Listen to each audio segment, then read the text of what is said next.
चलिए इस सवाल को पढ़ते हैं कि क्या कारण है कि संसार का वलित पर्वत तंत्र महाद्वीपों के सीमांत के साथ साथ अवस्थित हैं। वलित पर्वतों के वैश्विक वितरण और भूकंप और ज्वालामुखी के बीच साहचर्य को उजागर कीजिए। आज हम लोग बात करेंगे किस चीज़ की, तो बीपीएससी मेंस को लेकर आंसर राइटिंग कैसे की जाती है, बेसिक से उसकी बातों को समझेंगे। थोड़े थोड़े से समझेंगे, बिल्कुल आराम आराम से समझते जाएंगे। और भी लेक्चर्स आएंगे बीपीएससी मेंस से रिलेटेड, आंसर राइटिंग से रिलेटेड आएंगे, जिसमें आपको मॉडल आंसर मैं दिखाऊंगा, मॉडल ऐसे भी दिखाऊंगा मैं आपको।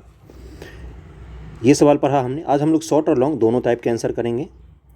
एक और सवाल पढ़ाता हूँ।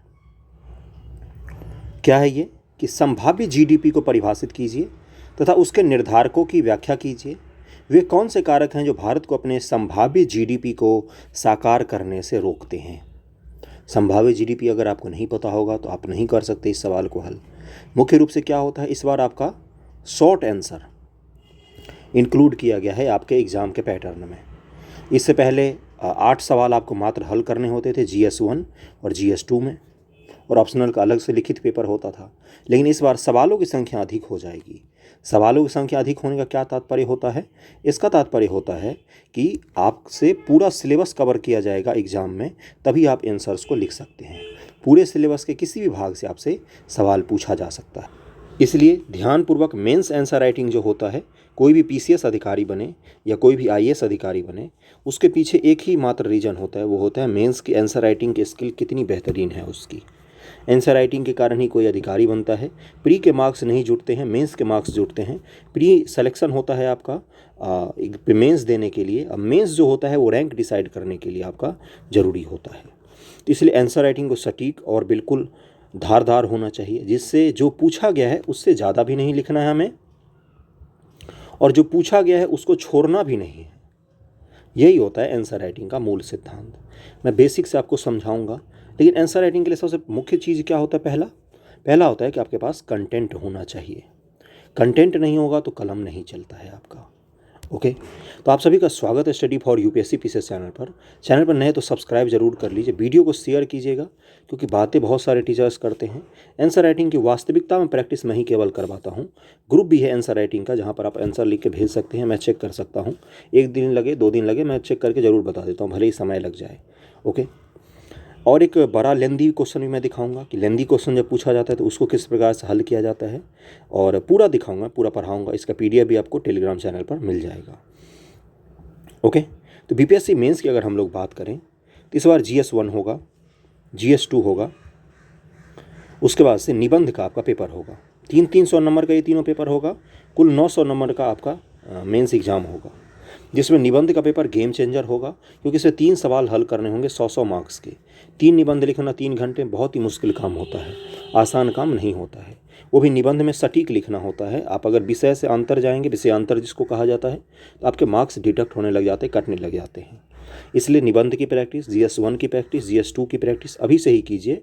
भले ही आपको 68 देना हो, 69 देना हो, कोई सा भी देना हो तो। ओके, यहाँ तक क्लियर हो गया। दिक्कत कहाँ पर आती है आंसर राइटिंग में? कई सारे लोग क्या करते हैं, प्री की तैयारी करते हैं, प्री पास हो जाने के बाद मेंस की तैयारी करते हैं। ऐसे लोगों को सबसे ज़्यादा दिक्कत आती है, यही वास्तविकता होती है। सबसे ज़्यादा दिक्कत ऐसे ही लोगों को आती है। इसके बाद मैं आपको क्वेश्चन कैसे सॉल्व किया जाता है वो भी दिखाऊंगा। जो लोग साल भर, जैसे 69 है आपका 30 सितंबर को, 30 सितंबर के आसपास है, ये सितंबर महीने में है, जितने भी तारीख को है सितंबर महीने में है आपका 69 BPSC। 68 का है 12 मई से एग्ज़ाम। तो 69 BPSC के लिए कम से कम आपको जून तक कौन सा महीना चल रहा है अभी? फरवरी, मार्च, अप्रैल, मई, जून, ये 4-5 महीने जो हैं, इसमें सिर्फ और सिर्फ आपको मेंस की तैयारी करनी चाहिए। बिल्कुल 100% मेंस की तैयारी। क्या सब करना होता है? पढ़ना चाहिए मेंस के लिए, और आंसर राइटिंग करना चाहिए, और निबंध लेखन करना चाहिए। पढ़ते हैं जब आप किसी टॉपिक को, कैसे पढ़ा जाता है? जैसे आपने मूल अधिकार पढ़ा, मूल अधिकार का टॉपिक पढ़ा। ओके, मूल अधिकार के जो आर्टिकल हैं या इसके जो प्रावधान है, कहाँ से लिया गया है, कौन कौन से एक्ट के द्वारा, कौन कौन सा संशोधन के द्वारा मूल अधिकार को बढ़ाया घटाया गया है, ये सब प्री का पॉइंट होता है। लेकिन आपसे ये पूछा जाएगा कि क्या मूल अधिकार जो होते हैं वो संविधान में प्रस्तुत किया गया गारंटी होता है? ऐसे पूछा जाएगा मूल अधिकार भारतीय जनता की आज़ादी के लिए एक पत्र दिया हुआ है, ये आज़ादी का अधिकार पत्र है मूल भारतीय जनता के। तो इस तरह के सवाल जब पूछेगा तो ये क्या हो गया, ये मेंस का मटेरियल आपका तैयार हो जाएगा। यानी कि मूल अधिकार जब आप टॉपिक पढ़ते हैं तो उसको दो भाग में आप पढ़ सकते हैं अभी, एक प्री के लिए, एक मेंस के लिए। तो जब आप मेंस के लिए डिटेल में पढ़ेंगे, सारे आर्टिकल पढ़ेंगे, कहाँ से लिया गया है, क्या क्या प्रावधान है, कब कब मूल अधिकार में संशोधन हुआ है, तो आपका प्री का भाग जो है वो अपने आप तैयार हो जाता है। पढ़ाई का असल तरीका यही होता है जो नहीं बताते हैं मैक्सिमम चैनल, तो इसलिए मैं बताने की कोशिश कर रहा हूँ आपको। जैसे डीपीएसपी है,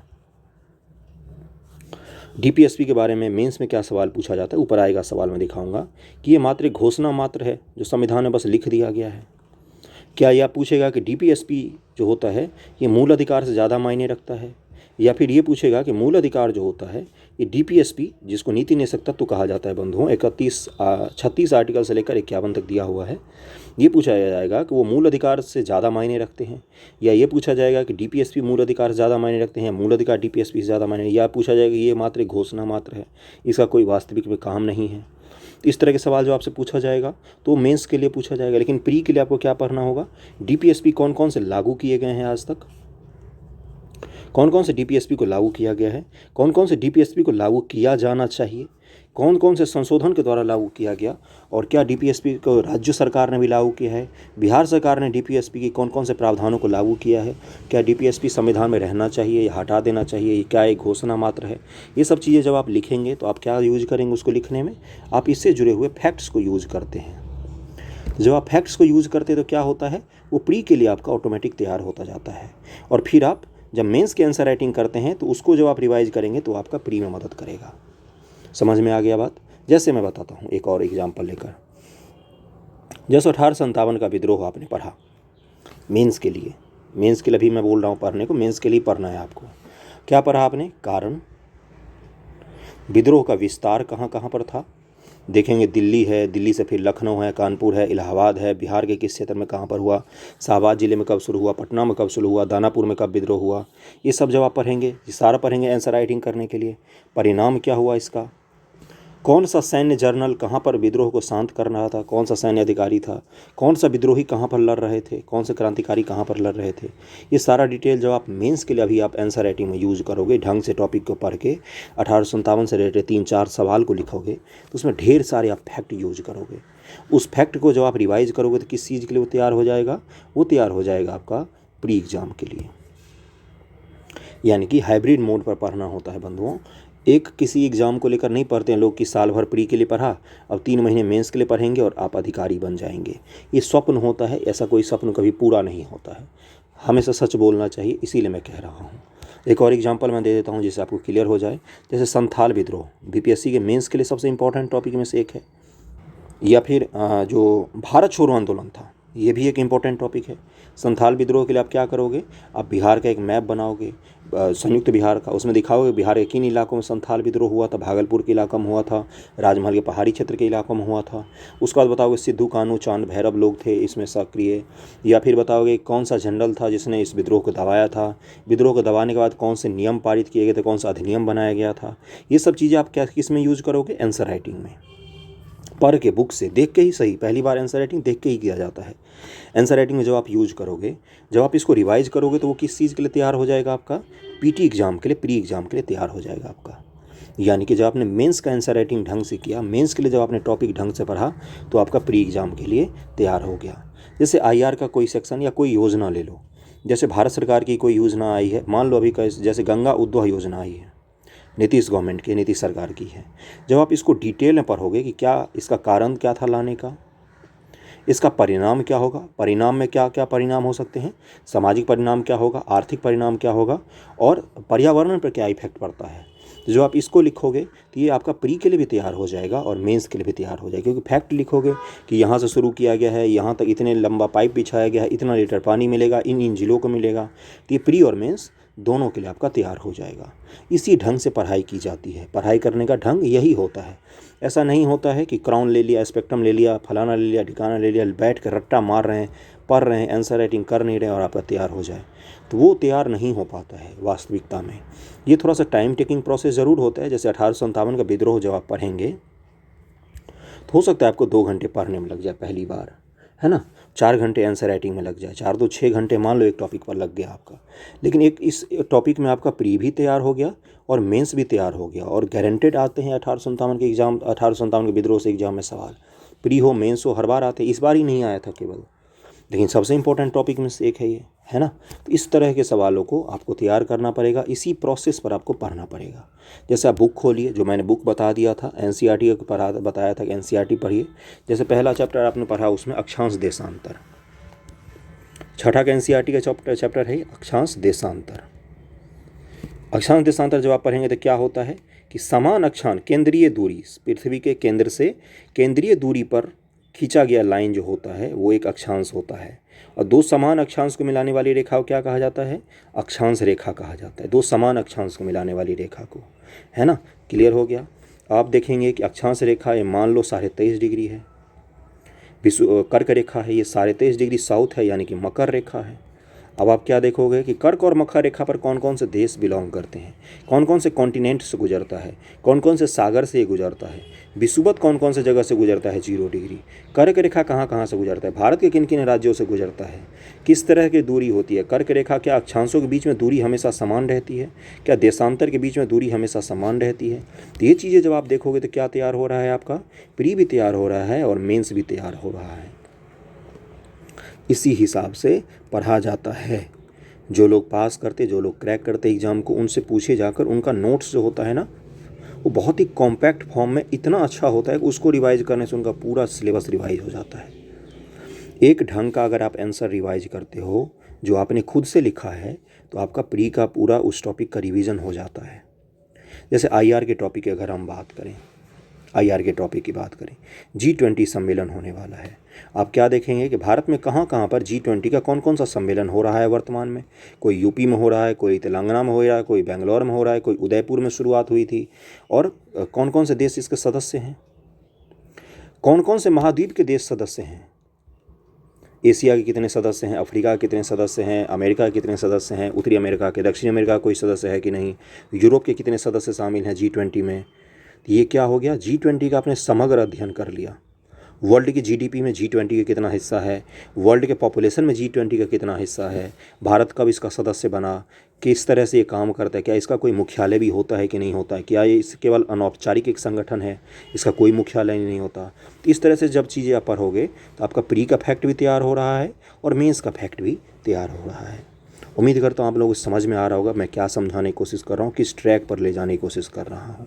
मैंने सबका एक एग्जाम्पल दे के समझाया है, करंट का एग्जाम्पल दे के मैंने समझाया, एक पॉलिटी का भी दिया था, एक हिस्ट्री का भी दिया है, सबका मैंने समझाने की कोशिश की है। अब चलते हैं कि क्वेश्चंस को किस प्रकार से अटेम्प्ट किया जाता है। इन क्वेश्चनों को तो छोड़ते हैं, ये सब आसान आसान से सवाल हैं। जैसे देखो यहाँ पर क्या लिखा हुआ है, क्वेश्चंस को हमेशा, मैंने इससे पहले भी बताया, जो लोग पहले से जुड़े हुए उनको पता होगा, एक ही चीज़ होता है कि क्वेश्चन में आपको कीवर्ड्स को पकड़ना है। कीवर्ड्स क्या होते हैं कि क्वेश्चन जो होता है उसका मैक्सिमम पार्ट जो होता है वो ग्रामर होता है, कीवर्ड्स वही होते हैं जिन पर आपको आंसर लिखने होते हैं, बाकी तो है लगा होता है, था लगा होता है, इसके उसके फलाना ठिकाना घुमाया फिरा हुआ रहता है। कीवर्ड्स 2 या 3 निकल के आते हैं, 4 निकल के आ जाएंगे, बड़ा क्वेश्चन रहेगा तो 2 अलग अलग क्वेश्चन निकल के आ जाते हैं कितनी बार। तो कीवर्ड्स को आपको ढूंढना है सबसे पहले। ओके, उसके बाद ये देखना कि टेल एंड क्या है, टेल एंड यानी कि अंत में क्या लिखा हुआ है। अंत में कहीं ये तो नहीं लिखा हुआ है कि समालोचना करना है, कहीं ये तो नहीं लिखना कि विश्लेषण करना है, विवेचना करना है, या केवल ये लिखा है कि इसकी आलोचना कीजिए या इसका संक्षिप्त वर्णन दीजिए। इस तरह की चीज़ों को आपको ध्यान में रखना होता है। तो कीवर्ड्स को देखते हैं हम क्या पर बोल रहा है। जैसे इस क्वेश्चन को लेते हैं, तो आसान सवाल है, पर्यावरण प्रदूषण के क्या कारण है, पर्यावरण संरक्षण के लिए अंतर्राष्ट्रीय प्रयास को लिखिए। अगर इस सवाल को देखें तो पर्यावरण प्रदूषण के कारण पूछा गया है आपसे, क्या कारण हो सकते हैं।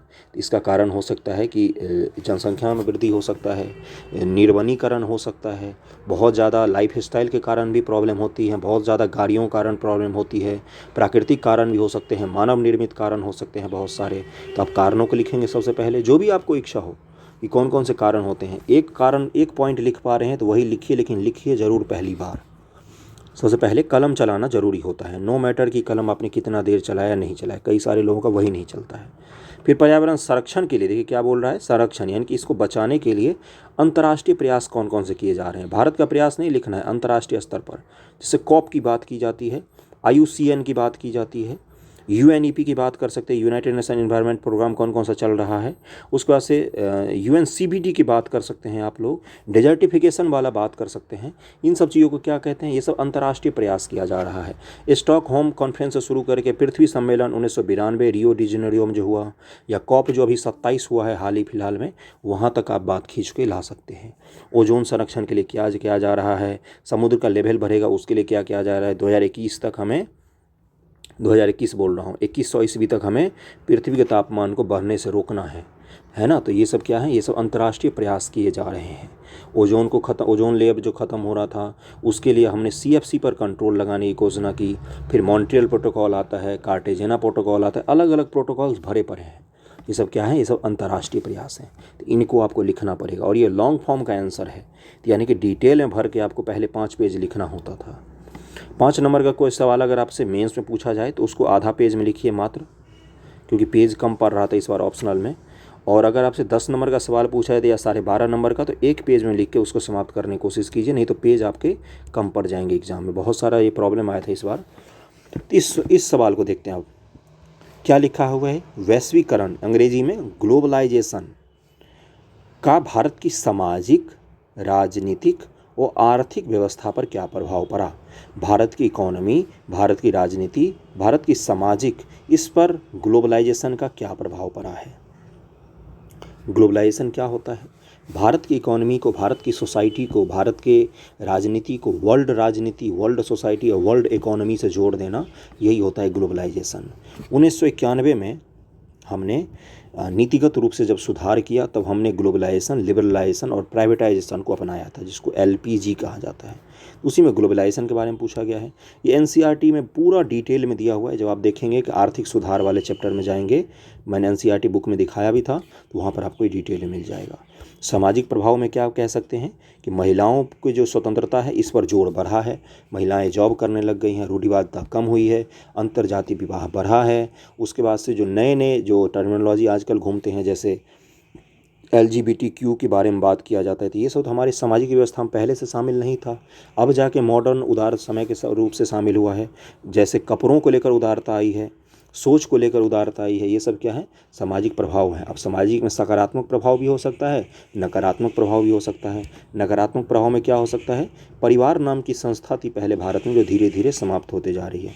गांव घर में देखा होगा कि पेरेंट्स अकेले रहते हैं, बाल बच्चे बाहर रहते हैं, यानी कि शहरीकरण बढ़ गया है। गाँव में जो आश्रित जनसंख्या है उनकी जनसंख्या बढ़ गई है, बुजुर्गों की जनसंख्या बढ़ गई है, गाँव घर में वो अकेले रह जाते हैं। तो ये सब नकारात्मक प्रभाव भी कुछ होता है। उसके बाद से राजनीतिक पर प्रभाव बताना है, आर्थिक पर प्रभाव बताना है। तो ये सब आपको डिटेल में लिखना पड़ेगा। यही कीवर्ड है, इसको पकड़िए और इसको लिखना शुरू कीजिए। पहली बार हो सकता है 5 पॉइंट लिखें, पहली बार हो सकता है आप देख कर लिखें, नहीं चल रहा है कलम तो देख कर लिख लीजिए, लेकिन लिखिए ज़रूर, लिखना ज़रूरी होता है। पहली बार लिखना ज़रूरी होता है, लिखिए ज़रूर। ओके, अब चलते हैं आज के सवालों को देखते हैं। ये सब सवाल आप लिख सकते हैं, इसका क्या मैं एक्सप्लेन करूँ। पहला सवाल मैं पढ़वाता हूँ आपको कि क्या कारण है कि संसार के वलित पर्वत किसको कहा जाता है, फोल्डेड माउंटेन्स जो होते हैं, जैसे भारत और एशिया में कौन सा है, तो हिमालय का रीजन है। उत्तरी अमेरिका में रॉकीज है, दक्षिणी अमेरिका में एंडीज आपको मिलेगा। ये सब किसके उदाहरण हैं, वलित पर्वत के उदाहरण है, जो किसके मिलने से बनते हैं, 2 महाद्वीप जब टकराते हैं तो वलित पर्वत का निर्माण होता है। महासागरीय हो सकता है प्लेट, या फिर महाद्वीपीय प्लेट हो सकता है, महाद्वीपीय और महासागरीय प्लेट हो सकता है। उसी के टकराने से किस चीज़ का निर्माण होता है, फोल्डेड माउंटेन्स का। यानी कि ये एक सागर है, ये एक मान लो समुद्र का प्लेट है, ये भारतीय प्लेट है, ये दोनों जब टकराएंगे तो इसके बीच का जो मिट्टी का भाग है वो ऊपर उठ जाएगा ना, तो यही ऊपर उठा हुआ भाग क्या है, ये वलित पर्वत होता है। जैसे यूरेशिया और भारतीय प्लेट के टकराने से किसका निर्माण हुआ है, तो हिमालय का निर्माण हुआ है। जो अभी तुर्की में भूकंप आया है, वहाँ पर क्या हुआ है, बीच में तुर्की है, इधर अफ्रीकी प्लेट है, इधर यूरोपीय प्लेट है, इन दोनों के बीच में फंस गया है ये, और इसी के कारण से यहाँ पर इतना तगड़ा भूकंप आया, एल वेव का भूकंप आया। एल वेव क्या होता है, धरातलीय वेव होता है, जो सबसे ज़्यादा खतरनाक होता है। इसका भूकंप आया था, 48 भूकंप आए थे इस टकराने के कारण। तो यही प्लेटें जब आपस में टकराती हैं तो वलित पर्वतों का निर्माण करती हैं। क्लियर हो गया होगा। क्या है अगला, कि महाद्वीप के सीमांत के साथ साथ अवस्थित हैं, क्या बोला गया है कि वलित पर्वत जितने भी हैं वो महाद्वीप के सीमांत भाग में क्यों हैं। सीमांत यानी कि बाउंड्री लाइन पर क्यों हैं। जैसे अगर आप देखेंगे रॉकीज़ को तो उत्तरी अमेरिका के बिल्कुल बाउंड्री भाग पर है। एंडीज़ को देखेंगे तो वो दक्षिण अमेरिका के बिल्कुल बाउंड्री भाग पर हैं। जैसे भारतीय प्रायद्वीप जो है उसके बाउंड्री भाग पर है, हिमालय पूरा बिखरा हुआ है ऐसे चौड़ा चौड़ी। तो ये क्या है, ये सीमांत भाग में बिखरे हैं। वलित पर्वतों को वैश्विक वितरण, भूकंप और ज्वालामुखी के बीच सहचारी को उजागर कीजिए। जहाँ भी वलित पर्वत का निर्माण होता है वहाँ पर भूकंप जरूर आते हैं। क्यों? क्योंकि प्लेटों का टकराने का जगह होता है, दो प्लेटें टकराती हैं तो इससे भूकंप उत्पन्न होता है। चाहे हिमालय का रीजन हो, बिहार का उत्तरी भाग जो है ये किस में आता है, भूकंप जोन 5 में आता है। पूरा हिमालय का रीजन नॉर्थ ईस्ट जो है, नॉर्थ ईस्ट भारत, ये भूकंप जोन 5 में आता है। प्रशांत महासागर के चारों तरफ जितने भी भाग हैं इसको अग्नि मेखला कहा जाता है इसी कारण से, क्योंकि ये चारों तरफ किसी न किसी प्लेट से टकराती है। अमेरिका का जो पश्चिमी भाग है या दक्षिण अमेरिका का जो पश्चिमी भाग है वो भी किस में आते हैं, वो भी आते हैं आपके वो भूकंप जोन में। क्यों? क्योंकि वहाँ पर दो प्लेटें टकरा रही हैं, महाद्वीप और महासागरीय प्लेट टकरा रही हैं।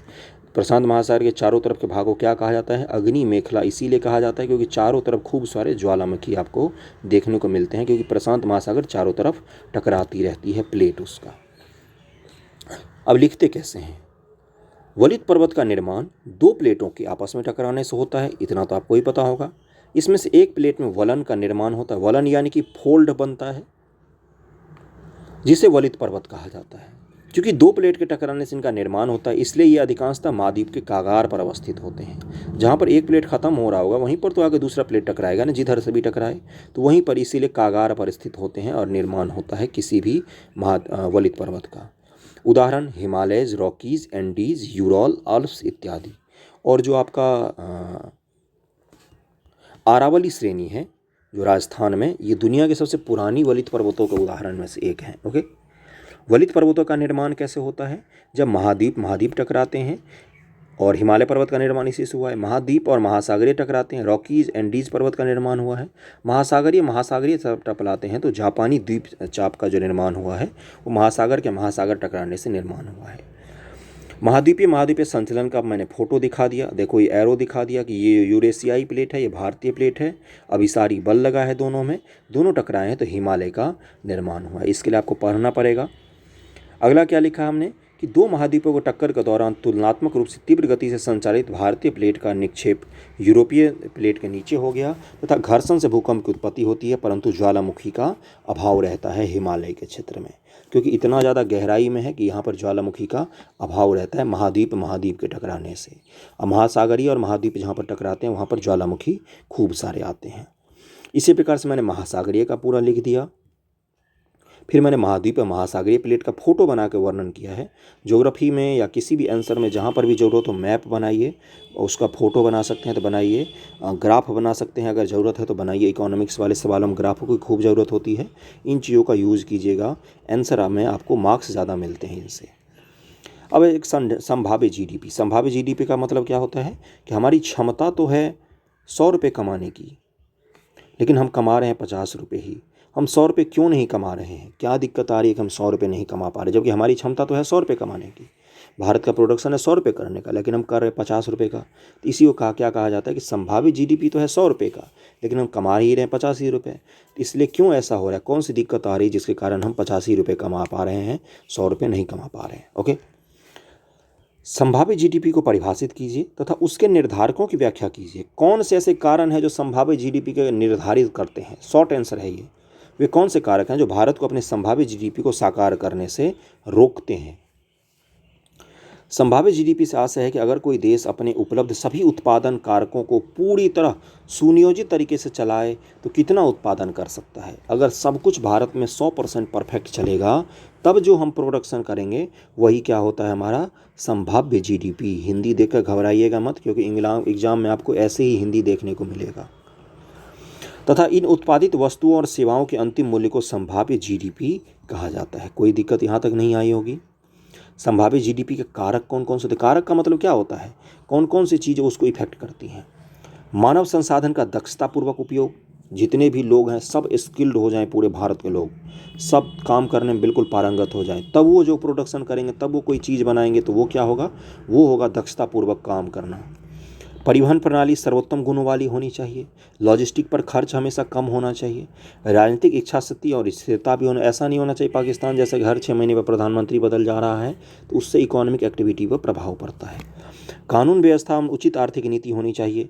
समुचित पूंजी प्रवाह और प्रबंधन होना चाहिए। पूंजी प्रवाह का मतलब क्या होता है कि निवेश आना चाहिए देश में, पूंजी का प्रवाह होते रहना चाहिए। ज़्यादा इन्फ्लेशन भी नहीं होना चाहिए, मुद्रास्फीति भी ज़्यादा नहीं होना चाहिए, और ज़्यादा कम भी नहीं होना चाहिए मुद्रास्फीति। ज़्यादा जो करेंसी है उसकी वैल्यू ज़्यादा भी नहीं होना चाहिए, कम भी नहीं होना चाहिए। मॉडरेट लेवल पर मैनेज किया जाता है आरबीआई के द्वारा। तकनीकी उन्नति और जोखिम लेने वाले उद्यमी भी होना चाहिए। अब कोई ये बोलेगा कि मैं फैक्ट्रीज खोलूंगा ही नहीं, क्या पता लॉस हो जाए, तो सोचो टाटा का निर्माण होता, रिलायंस का निर्माण होता, अगर लोग जोखिम नहीं लेते तो। रिस्क लिया उन लोगों ने जीवन के साथ, इसलिए इतने बड़े बड़े फैक्ट्रियों का निर्माण हुआ। आज जो हमारे देश में यूनिकॉर्न बन रहे हैं, कोई न कोई इंसान तो रिस्क ही ले रहा है ना, तभी तो इतने बड़े बड़े फैक्ट्रियों को, इतने बड़े बड़े कंपनियों को खड़ा कर रहा है। तो ये क्या होता है, रिस्क लेना होता है। रिस्क लेना कई बार अच्छा होता है। स्वस्थ प्रतिस्पर्धा युक्त बाजार, कुशल श्रमिकों की उपलब्धता होनी चाहिए, स्किल्ड वर्कर्स होने चाहिए। अब बाधाएं कौन कौन सी हमारे पास हैं? पूंजी निवेश का अभाव है, हमारे निवेश आज भी कम है। और कुशल श्रमिकों की प्रधानता है, उत्पादन लागत अधिक है। अब एक आदमी है जो दिन भर में 10 मान लो साइकिल बना सकता है, वही चीन का एक आदमी है जो एक दिन में 20 साइकिल का निर्माण कर सकता है। आदमी तो आदमी ही है। किस चीज़ का फर्क पड़ रहा है? स्किल का फर्क पड़ रहा है, दक्षता का फर्क पड़ रहा है, और कुशलता का फर्क पड़ रहा है। तो इस चीज़ का भी हमें ध्यान रखना होता है। अवैज्ञानिक अप्रायोगिक शिक्षा व्यवस्था, ग्रेजुएशन कर लिया है लेकिन जीवन में कभी कोई लेक्चर अटेंड नहीं किया। कंप्यूटर साइंस इंजीनियर हो गए लेकिन कंप्यूटर ऑन करना नहीं आता, इसको क्या कहा जाता है? अप्रायोगिक शिक्षा। कॉपी पढ़ के, क्वांटम पढ़ के, नोट्स पढ़ के पास हो गए लोग। अधिकतर कुशल पेशेवर देश के बाहर चले जाते हैं, ये भी एक बहुत बड़ी दिक्कत है। महिलाओं की भागीदारी न्यूनतम है। विश्व बैंक के अनुसार भारत में अगर महिलाओं की भागीदारी पुरुषों के बराबर हो जाए तो भारत की जीडीपी 25% तक बढ़ जाएगी। ये किसने कहा था? ये वर्ल्ड बैंक का डेटा है। ऊर्जा के लिए बाहरी देशों पर निर्भरता अधिक है।